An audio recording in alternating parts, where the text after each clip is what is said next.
Hello, and welcome to the Inspired Living with Ellen Broderick podcast. I am today going to share a quote from Mahatma Gandhi and a commentary on that quote from Eknath Easwaran.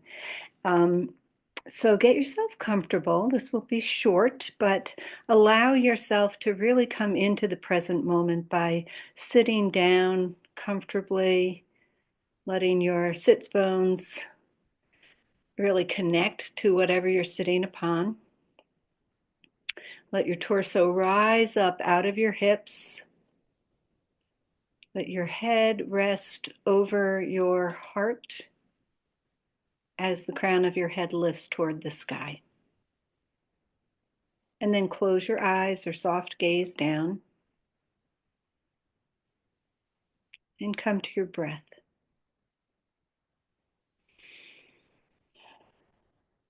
Just noticing as the breath moves into the body and noticing as the breath moves out again. Mahatma Gandhi said the mantram becomes one's staff of life and carries one through every ordeal. It is no empty repetition, for each repetition has a new meaning, carrying you nearer and nearer to God.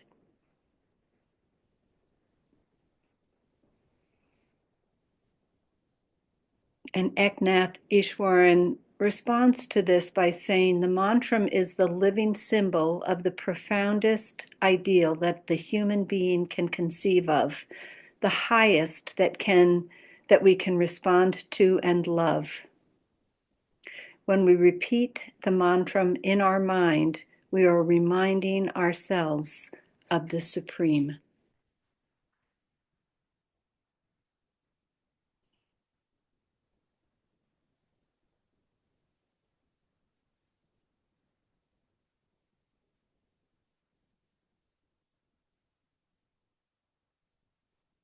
Bringing your full attention back to the breath and following it in and out of the body. And notice that as you inhale, the body expands.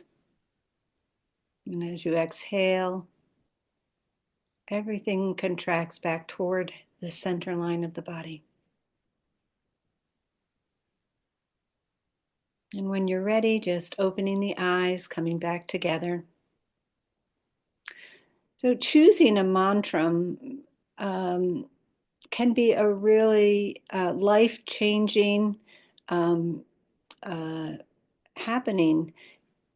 It's something that I have been working toward because you have to choose something you can stick with.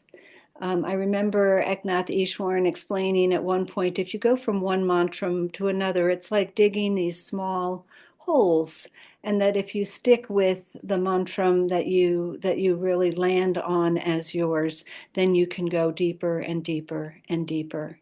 And so just in consideration of the mantram that might best serve you, meaning really that you can relate to. Rama was Gandhi's mantra.